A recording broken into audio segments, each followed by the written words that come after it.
Ivan, did you get this email about RealID for World of Warcraft? What the hell is that? It lets you know people's real names, your friends. That's what it sounds like. Oh, I wouldn't want that. Yeah, that sounds a whole lot of bad. That sounds like a topic we can discuss after we do the intro. Yes. Yeah, it looks like some of these features are cool, but... Ugh. Okay. Sorry, go ahead. Welcome to the GamerCast Network Video Game Show. This is episode 198. I'm Chad, and also joining us on this fine evening is Keith. Hello. Ivan. Hi. And Phil. Black cherry ice cream from Handles is extra yummy in the summertime. But it tastes like shit in the winter. It tastes extra cold and makes you extra cold. Especially in Ohio, where it's extra cold in the winter. Well, it depends where you're comparing it to. It's not extra cold compared to, say, like Antarctica. True. Do we have any listeners from Antarctica? I'm guessing no. 7. All right, we've got that one penguin that's technologically advanced beyond... That sounded like a little bit of vomit was mixed up in that one. Wow, there was. Did it burn? Did you get the bile? Did you get the bile burn? Yes. Milk helps that. I don't have any milk. Oh, you're bile burn boy. Bile burn boy. 3 B's in a row.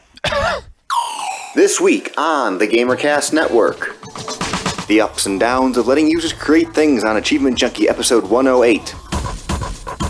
On the post-game report, the Talking About Gamers podcast has reached its 50th episode. We didn't think they'd last that long either, so we're hoping them celebrate their semi-centennial. Podtacular has kicked off its summer session of podcasting, and what better way to help kick things off by some good old Reach Tales from the Foxhole. Discover the community that brings you all these great podcasts and more at GamerCastNetwork.com. All right, so let's continue this. What are you babbling about here now? I got no emails. You didn't get it? There is an email in my mailbox from Blizzard Entertainment, which seems to be legit, according to good old Gmail. Something called RealID, and it's coming to World of Warcraft. And apparently it looks like you can see when your friends are online, you can see if they are playing in various realms. And I guess it allows cross-realm chat also? Yeah, this is new to you? No, but this is something else too. The first thing here is the first feature here is real names for friends. Your RealID friends will appear under their real-life names on your friends list when chatting, communicating in-game, or when viewing a character's profile. RealID friends can also see who's on each other's RealID friends list, making it easy for players to connect with other people they know. So it sounds like it's like a Facebook kind of thing. Well, it's like Steam thing. No, Steam you don't know, but you don't know my real name on Steam. Sure you do. If you put your real name in your profile. Yeah, but if you don't physically put that there, then people aren't going to access it. Well, this is the same way. If you don't put your real name in your Blizzard profile thing, it's not going to show your real name. So I don't know. Yeah, I don't know why this is a big thing. It's just called RealID. Here, is there a link? That link? There's a link. Here you go. Ivan, there's a link to the thing. Well, I know all about this. They've been planning this forever. This is going to let you talk to people playing StarCraft while you're playing World of Warcraft or whatever. And it's only for people who you add to your friends list. It's a thing that you need to initiate, so it's not like it's just going to start broadcasting your name to anybody who wants it. I send Keith a friend request, and he has to accept it for it to show up. I never knew you had to accept it. I thought it just showed. No, in this particular thing, it works just like that. I mean, in World of Warcraft, you can add friends to your friend list, and they don't even need to know about it. But this is a kind of it's a two-way street thing. I send you a friend request, and you have to accept it. And if you don't, I won't be able to get any of your information. These are all my friends. None of them have accepted you, but they're my friends. But I just wonder, why are they making it like real names? Like, is that a big aspect of it? Like your RealID, your real name? Well, because you may be called Butthole Plugger in World of Warcraft and Mega Super Douche in StarCraft. Your name is Choking Victim in real life. Right. Well, I figured if I play with my friends online, I would tell them my real name. They know me. They would know my ID is me. Well, yeah, but like I said, I've got 5 characters in World of Warcraft. Okay, I could yeah. have a bunch in StarCraft and Diablo and whatever else. So you log in and you see that, Super Douche Captain is playing, but you're not exactly sure who that is. I'm assuming he's a douche. Good assumption. Okay, then. So this is nothing more than just normal connecting with friends on, like Steam does and Yes, everything it else. is. It is Steam for Blizzard games. Yeah, there could be some use for that. I mean, especially if you got a friend that's jumping into a game of StarCraft and they want to lure you in or recruit you to play that with them and say, hey, get out of World of Warcraft, play some StarCraft. Yeah, but I mean, if these are your friends, aren't you talking to them anyway on, like, Skype? Or Ventrilo, or... Not necessarily. I mean, I'm just saying, it's one of those things where it's like, okay, that's handy and all, I just really don't see the point. Because if you're going to be talking to these people anyway, then what's the point? I could see it when StarCraft 2 and Diablo 3 and the next expansion for World of Warcraft come out. I mean, you've got options. Yeah, for right now, since they only are going to have 2 games with World of Warcraft and Diablo and StarCraft, it doesn't make much sense. They don't have a big library, but, that's going to use this feature. Hey, whatever. To each their own. If that seems like something cool, then fine. But the way I'm looking at it is if these are your friends and buddies and whatnot, you're already going to be talking to them. Through Ventrilo, Skype, TeamSpeak, something like that. But, hey, more power to them if they got something that's appearing useful. Moving right along. Ivan, since you feel like you can do your 2 topics first. Oh, goody. What are my 2 topics? Are you sick again? No, I just have like a migraine headache. Oh, that's not fun. It's a fucking hoot. I was going to say, you're not going to have to cut your kids' hands off for being dirty and infested all the time. Video game movies, Ivan. Video game movies. Oh, this was an article I read about why video games make such bad movies, or why video game movies are so bad. It's because Yui Bowl picks up the directing rights for it. Yeah, well, actually, that's pretty much the gist of the article, from what I remember. Is essentially that Hollywood goes after the things that they think are going to make money, but they don't know a damn thing about video games and what makes video games good. So they see a big named video game come out, and they want to make a movie based on it, regardless of whether it can actually be turned into a decent movie. So they don't, they're not looking at video games and the stories that they're telling. They're just going after, the dollar signs. So games like Assassin's Creed and Mirror's Edge had actually decent stories, but they were relatively unknown to, the rest of the world. So Hollywood isn't going to want to make a movie out of those because no one's ever heard of them, so they're not going to make any money off of it. So they go for things with big names like Prince of Persia. Which is actually doing not too bad right now. 3 weeks in, they're at approximately $72 million. It cost $200 million to make. Oh, that's not good then. Zing! Yeah. Wah, wah, wah, wah. You know what's sad is Shrek's been out 4 weeks and it's almost caught How to Train Your Dragon domestically. Of course it has. And that actually kind of proves the point, is that they go after things that have the name on them that sell money, sell tickets that make money. How to Train Your Dragon was brand new. It was a great movie, but no one ever heard of it. So, Shrek 3, everybody has heard of Shrek before. That still just like drives me batty. It just drives me batty. And we were talking about this before. Everyone says, "Oh, I want something new. I want something new. I want something new." But every time someone does something new, it fails. And this just really kind of further proves that point. Which is odd because, video game movies have typically failed, but yet comic books do ridiculous. Are they really that far off? I would say no. Well, it's just one of them things, I guess. I don't know. I really don't know. I don't have a good answer for you. Last thing was that Hollywood... So, in the games that do sell well, so BioShock sold a lot of copies and actually had a decent story.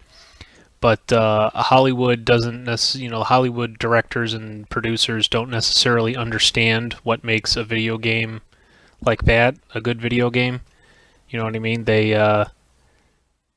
They fail to realize that, it's a specific thing in the game, a game mechanic or something like that makes, like Mirror's Edge, that makes the game so good. And even if they can recognize that, it's hard to turn that part into a movie. So they're really just going after name brand things. Anyway, whatever. Well, the thing is they end up trying to change the story more than they need to. Right, and that kind of proves the point that they just don't get it. They change the story to fit what they think is going to sell movie tickets. And in doing so, they've kind of...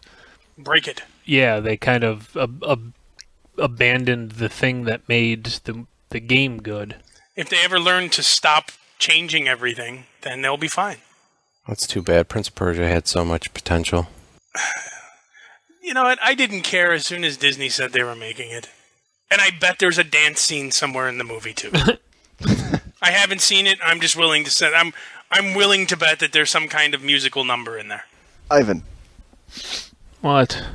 The other story you sent, I'm sure is going to go nowhere, but just real quick. The Left 4 Dead mod. No one's tried it, have they? I don't know. I didn't get a chance to try it. It's supposed to be pretty good. I completely forgot about that. Yeah. What was this? Was called I Hate Mountains. And it's I Hate Mountains. Yeah, it's for the original Left 4 Dead. And I think it's like a Francis-centered thing, if I remember from what I heard online. I'm assuming if it's labeled I Hate Mountains. But no one here's tried it, so... No, I didn't get a chance to try it. So, moving right along.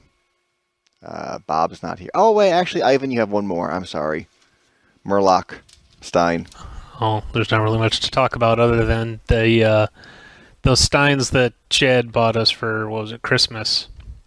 The same company's making one with a Murloc on it, and it from World of Warcraft, and it's cool looking. Pretty cool. It is cool looking. The top of the stein has a Murloc head. Oh yeah, that is pretty cool. And how much are... Oh, that's a little more than... Okay. Yeah. Well, that's probably because it's got the pewter top and everything. Yeah. It's still kind of cute. I mean, it's nice. The only thing is I'm not a fan of the flip-top steins if you're actually going to be using it to drink. What gets in your way? It's just another thing that's in your way between you and your beer. But it does cover it from, I don't know, people trying to stick their finger in your beer, I guess, if that happens to you. Bugs. That's what the Murloc head on top is. It's to scare them away. Okay. Keith. Blitz. I didn't play it. I was just watching videos of it. And is this a new Blitz coming out soon? Blitz the League 2, I don't even know. Let me see here. It might even be out. I saw Chris was playing it recently, so I don't know if that's demo or it's most likely full version. Release date that's old, very old. Year and a half ago, October 13th, 2008. Either way, all I know is those frickin' videos of like the injuries are just kind of like they make me cringe. They literally, some of them make me cringe. Yeah, they're fairly graphic. I watched the broken ankle one. That's all I could take. Yeah, and you watch it and it's just like, oh, why is it doing that? Why are you doing that? Because this just made me think. Because when we were in high school, our football coach always made it right at the beginning of practice, right when we started hitting. Oh, that's graphic. Yeah, the busted scrotum is, that ruptured scrotum is bad. It really makes you cringe there. But at the start of every year, right when we started hitting, they would show the don't put your head down while tackling video. Basically, because the whole science of it is as long as your head is up when you're hitting someone, your spine isn't going to compress and break. When you put your head down, your spine actually is straight, and it just basically jackhammers into whomever, and your spine compresses and crushes, and that's how people break things and become paralyzed. So we would watch this video every year, and I'm not joking when I say for like 3-4 days after watching the video, everyone would hit like a bunch of because everybody had this thing in there, like everyone's running they're standing straight up and like just grabbing their shoulder pads and falling on the floor and just trying to pull them on top of them, because all you would picture is all these guys' necks breaking from putting their heads down when they're tackling. But that's what this made me think of. Like the collarbone, the breaking the collarbone and the knee, all of those things I just watch and kind of go, oh, sweet Jesus, that looks painful. And that's all that made me think of was when we were in high school watching this video and just everyone was too scared to hit after that. If I played this game, I wouldn't want to be running out and playing football right away. Yeah, these videos really remind me of like medical shows like House or NCSI or something where they reenact things that have happened and the video camera kind of goes tunneling through the body and showing you. I have no idea how the game is, but I don't think that's necessary in a sports game. I'm not a fan because I had that happen to my knee. What the? Well, I'm sure it didn't look like the video when it happened, but I did tear my ACL, yes. Both of them. Did it hurt? Oh, God, yes. Okay, just checking. Dude, my knees are a wreck from football, but it was fun. But just those videos just made me... And there's a whole slew of them. I mean, you can watch a whole bunch of them. From there, you can see all the different videos of, broken femur and all these things. It's just... I'm sitting here watching these right now. This is the dude that's getting his femur broke. Oh, but is there that much blood in a bone? I don't think there is. I don't think so either. Like, the bone breaks, and it's like it's filled with candy or something, because it just starts squirting out of the bone. But anywho, it was just one of those things I'm watching that going, that's really not necessary in the sports game, but I know this is Blitz, so it's an over-the-top sports game, which is probably why it's in there. But I don't know. I wouldn't be cool with that, because that would just be making me think of every time I went out to play football that I'm going to shatter everything. Have a ruptured scrotum, a torn ACL, I'm going to break my collarbone, and then my neck's going to get all wet because blood's going to squirt out of my collarbone all over my face, get in my ear, and then I'm going to get an ear infection. Just, anywho. Paints a pretty picture. Okay. Well, your other story go on. Yeah, the other one I shot over. The gun? Yeah. That is just cool. It's just a dude that made an actual shooting gun all out of Legos. Everything is Legos. It shoots Legos. Everything is Legos. And it's a little 2-minute video. The dude made a clip. It's clip loaded. It's just like this dude had a lot of freaking time on his hand. It's just cool. I was happy when I made a new looking car out of random pieces and parts. Yeah, this dude puts my Lego skills to shame. He has a scope for it? Yeah, he has a scope that he attaches onto the top. He has a little bipod. They show him loading a magazine. That's funny. It's one of those where it's like, that's really cool, but that's a dude that has a lot of time on his hand. I just like it when he starts shooting. I wish I knew how old this dude was that made this. Hang on. Does he go to his page? He's 15. He's 15. If this is correct, wow. If this is correct, I'm reading on his page. It sounds like he's 15. He's a kid living in England. Jesus. I don't know, man. We're if they can make. Well, they're not allowed to have guns, so I guess they have to make them out of Legos. They're not allowed to have firearms over there. Oh, that's cool. They took it apart so you can see how it actually works inside. Mm-hmm. That's what I'm just saying. I know it's nothing. And it just I saw this was like, damn, this is cool, and we need to post this. That's impressive. Anywho, the only other real video game story I think on the list is the one I sent in. Rock Band 3 is coming out this fall, and they're including keyboards, and they're going to have a new guitar peripheral, which has 6 strings, and the full fretboard works. And in the game itself, this is a totally optional mode. It's called Pro Mode, and basically you play a real guitar. What comes down the stream, what's coming at you, the gems have numbers on them. So you see 6 strings, and the gems coming down have the the fret you have to hit. So basically, you're playing a real guitar. See, I think that's an excellent idea. I love that, because that was the big thing with the, initially that we were saying is, well, why not just play a guitar? Well, now that you are just going to be playing a guitar, you can basically learn how to play a guitar now playing Rock Band. I think that's an excellent idea. Yeah, 2011 is going to have at least 2 or 3 games where you're actually playing a guitar with their games. Now, is it going to give you a number and a color for which note to play? The way it works is you see all 6 strings. Okay. So it maps the 6 strings on the thing coming at you is the 6 strings in your guitar, and what comes at you is the gems on each column. The gem has a number attached to it. That number is where you hit on the fretboard. So. Oh, okay. So you're not actually, your fingers have to actually hit the right frets, the right times, like you're playing a real guitar. So now your brain has to not only process which string, but which fret as it's coming down. Yes. Dude, but these people are playing this thing on expert behind their back. I don't think that those kind of people are going to have a problem with this. I really don't. This is just, to me, the next logical progression. Because, I'll be honest, I really didn't dig the last Rock Band because they had to continuously make it harder for the people that were too good. And like most things, there's no real medium. It's like the jump between medium and hard and that kind of thing is a huge jump. It's not really progressive. I mean, you go from medium and you can rock everything across the board to go to hard to I can only play like half the songs.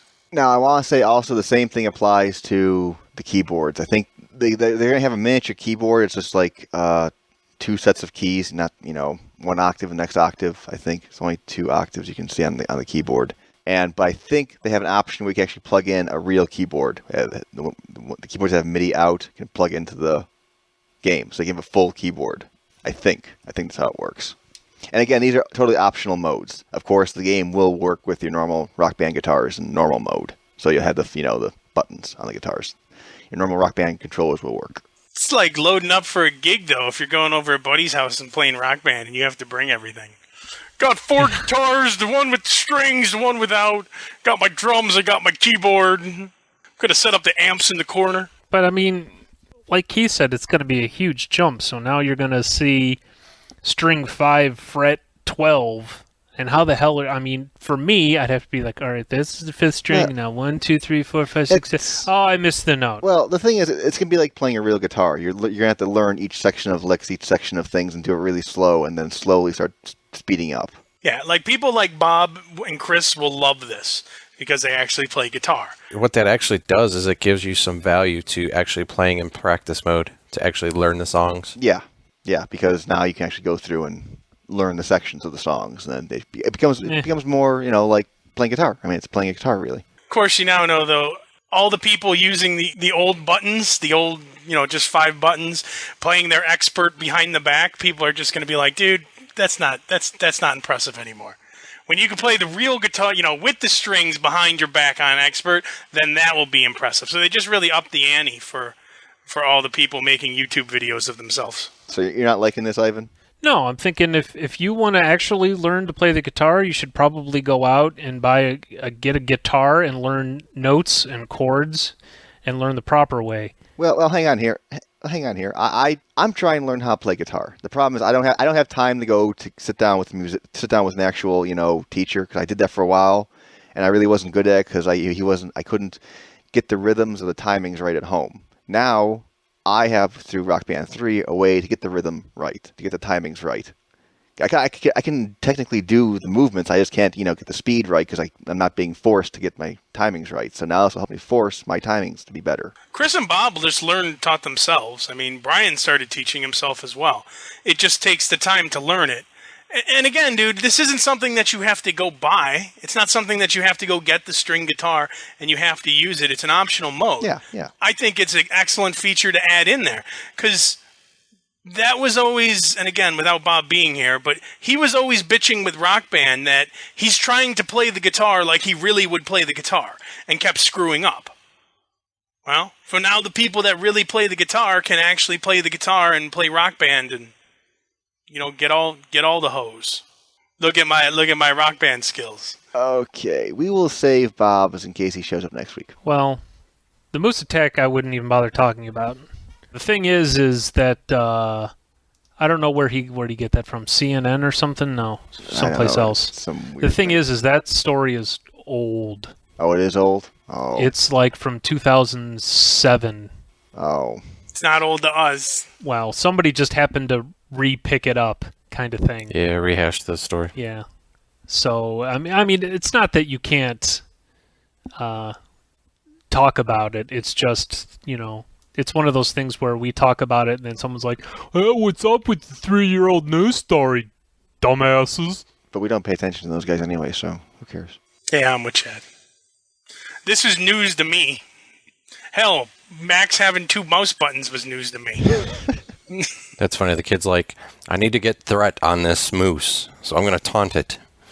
I'm going to throw my hands up and I'm going to beat my chest and stamp my feet. And then I'm going to run like a baby. Sorry. I'm just reading the story. Oh, and then he feigned death. That's hysterical. Last thing, piece of mail from Brendan. Let's see. This is actually a 2-week-old piece of mail. My congratulations on a truly hilarious show this week. This was the week we did the tasers and stun guns and whatnot. Oh, right on. Yeah, that was a good one. I haven't laughed this hard in months. Just for the record, they're developing a Tazer Shotgun buck now. So, the piercing zapping properties of a taser mixed with the impact of a 12-gauge shotgun. 12-gauge slug. Ooh. Ooh, a slug. Ow. Which is it? Developed Tazer Shotgun buck? Buckshot, which is like the little pellets. Yeah, Dude, buck would be difference. cool if it went in and had like 10,000 little lines to each buckshot. Oh, And Jesus. each one of them was a little individual taser. So you can get zapped in the chest and the nuts at the same time. Let's check something here real quick. Let me see if it's probably online. A Taser X12. There's search for Taser Shotgun in Google. Oh, there's a Gizmondo link with a video. What's with the little... How does it work? Okay, let's see this. How the Taser Shotgun shell works. Well, I'm trying to figure out what the little thing that looks like opens up on the back is. Yeah, I'm trying to figure this out. What is this? Is that so it spins and he looks like a little... Yeah. Oh yeah, that's what makes it volt. yeah, it spins, so that's It probably doesn't have a... Oh my God, shut up. Probably doesn't have a rifled barrel, so it needs the little fins on the back. right. It doesn't look like it's got grooves, so it's not gonna fly through That's the air too very. cool, dude. That is too freaking cool. That looks like that would hurt like a son of a bitch, though, when you got shot with that. Yeah. Wait, does it actually have all... There's no wires, though. It looks like it just... It's all internal. Yeah, everything's in the shell. Well, no one could push the button then and keep zapping you. Yeah, that's like someone throwing a can of soup at you, hitting you in the chest, and then zapping the out of you. All right, let's see what this little video does. Okay, there it going. It has it spinning with the little fins, and it hits in there, and the wires come out. Is that what it's supposed to do? It's supposed to fall apart? Oh, when the shell thing breaks off, and that's what pulls it to electrocute. Okay. Oh, yeah, there you go. Oh. It's like, you pull the cord, and then it shocks the out of you. Now, there you go. Now they have a little robot that shoots them. Now, that's a freaking way to do it. Yeah, there you go. Taser robot. So not only do you just have a little robot go out there and shoot everyone with a taser. Now, this is something I haven't been shot with, but has anyone been hit with a rubber bullet? No. No. I don't want to be. For the record, I don't want to be. I'm just curious if someone did. Like, that just looks like that would hurt like hell. I don't want to get hit with a rubber bullet. No, you don't. No, you don't. There was a video like last week on the news of some guy that was threatening people with a samurai sword, and they were shooting the beanbags at him, and they hit him right in the junk at least 3 times, and he did not fall to the ground. Cocaine is a wonderful drug. Well, I'm sorry, what is it? Cocaine is a hell of a drug. It's amazing when you're hopped up on something how much you don't notice pain. I mean, we saw that we were in downtown in college, and this dude was just whacked out of his mind on I don't know how much blow he did, but he got into a fight with like 4 dudes, and these guys were beating him, like to the point where you're going, oh, please just go down, just go down. Why don't you just go down, dude? Just go down. And he was just so messed up, he just didn't go down. Look at Rodney King. How many they beat that dude because he was so strung out that he just wouldn't go down. That's what drugs do, kids. Makes you invincible. Okie dokie. I think we have enough if we want to call it a night here. That works, because I actually got to run out real quick. Okay, very good. That was episode 198, Video Game Show. Would anyone like to say any final words before we call it a night? Go download the Transformers War for Cybertron. It's actually not too bad. It's multiplayer only, correct? Yes, the demo is only multiplayer, but I think you get Team Deathmatch and Conquest, which is like domination. You got 3 points, you got to dominate. I'm liking it. It's pretty fun. You can run around either as a robot or you can transform into an automobile and drive around. And it's got the sound. And, the transforming and the sounds make it really cool and fun. But I played it for about an hour and a half today. And so far I'm liking it. Out of 4,500 ratings, it was getting like a 4.5 rating for the demo. So 4.5 out of 4,500? Out of 5. That's horrible. Okay. I was like, dude, first of all, who rates something out of 4,500? And second of all, why are you giving it a 4? I got some opinions, but I'm going to play a little bit more, and maybe we can talk about it next week if you guys play it. I downloaded it, I just haven't played it, so. But right now it kind of reminds me of some of the Unreal 2004. But there's a bunch of different modes, and one cool feature is going to be, I thought I saw somewhere that said up to 3-player co-op missions. Nice odd number. Yes, but it's more than 2. Right on. Still not 4. All right, kids. Yeah, we gotta get going here. I gotta get going. Yes, I have to poop and/or vomit. Can you poop while vomiting? Well, that's why it's an and/or, because I'm not quite sure which one it's going to be. It may be both. Suggest to have a bucket and not try to aim between your legs. It doesn't work very well.